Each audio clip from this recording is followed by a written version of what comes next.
अस्सलाम वालेकुम गाइस। आज का टॉपिक बड़ा इम्पोर्टेंट है कि हम लोग एग्जामिनेशन सेंटर में चले जाते हैं। वहाँ पर पहुँचते वक्त जो है हमारा दिमाग बंद हो जाता है और हमने जिस तरह से तैयारी की होती है उस तरह से हम परफॉर्म नहीं कर सकते। द रीज़न उसकी एक जो सबसे बड़ी रीज़न है ना वो ये है कि अक्सर बच्चे जो है ना एग्ज़ाम से एक रात पहले वो जो है ना सोते ही नहीं। अब बच्चे ने सारा साल मेहनत की होती है। अब वो सारी रात जो है वो बैठ के किताबों को पढ़ते रहते हैं पढ़ते रहते हैं पढ़ते रहते हैं और सुबह जो है जब पेपर का वक्त होता है तो उठकर चले जाते हैं। सबसे बड़ी गलती, क्योंकि जब आपने नींद ही नहीं पूरी की, आपका दिमाग फ्रेश ही नहीं होगा, आप अच्छे तरीके से परफॉर्म कर ही नहीं सकते। और दूसरी ये है कि जब बच्चा जो है रात को जो है वो सोए ही नहीं, फिर जब उसने सुबह सुबह उसको पेपर की जो है टेंशन होती है उसमें बच्चे खाते ही नहीं है।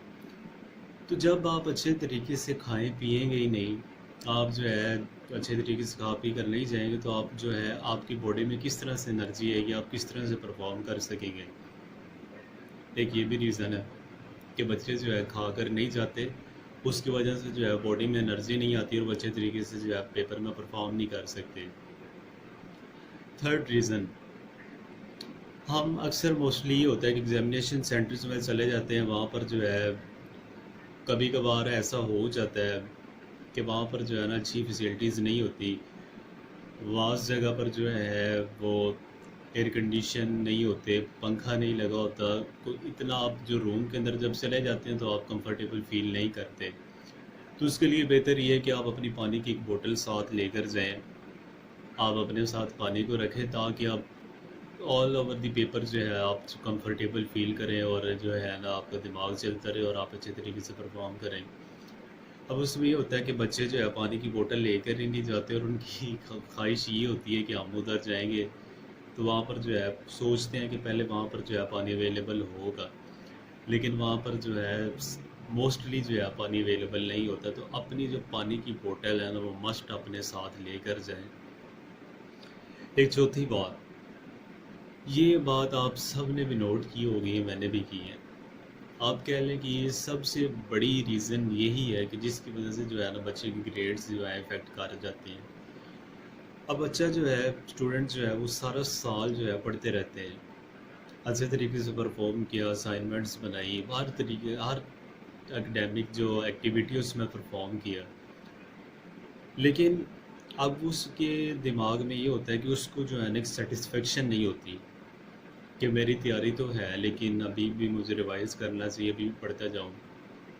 तो इस तरह से ये होता है कि बच्चा जो है एग्ज़ाम से पहले भी 3-4 मिनट पहले भी पढ़ा होता है, 2 मिनट पहले भी पढ़ा होता है किताब की बच्चे जान ही नहीं छोड़ते। तो उसमें ये सबसे बड़ा इफ़ेक्ट ये जाता है कि आप जब भी 2 या 3-4 मिनट पहले जो आप चीज़ों को पढ़ेंगे ना, आप यकीन मानें कि आपकी वही चीज़ें दिमाग में रह जाएंगी और जो आपने पूरा साल पढ़ा था ना, जो आपकी चीज़ें आपने पढ़ी थी, याद की थी, वो चीज़ें उस वक्त आपके दिमाग में नहीं आएंगी, क्योंकि आपने जो ताज़ा ताज़ा पढ़ा होता है, आपने एक फ़्रेश चीज़ को जो है रिवाइज़ किया होता है या लर्न किया होता है, वही चीज़ आपके दिमाग में रह जाती है। तो इस तरह से एक बहुत बुरा जो है बैड इफ़ेक्ट जाता है ग्रेड्स के ऊपर।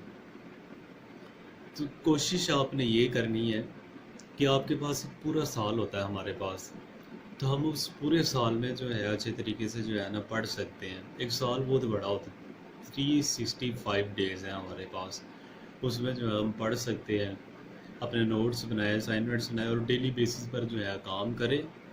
तो इंशाल्लाह ताला से जो ये इस तरह का मसला आता है ना कि दिमाग वहाँ पे जाकर बंद हो जाता है, तो कभी नहीं होगा। आप बस अपने एकेडमिक ईयर पर फोकस करें और दिन ब दिन जो आपकी डेली रूटीन है उसमें जो है आप काम करते जाएं। Thank you.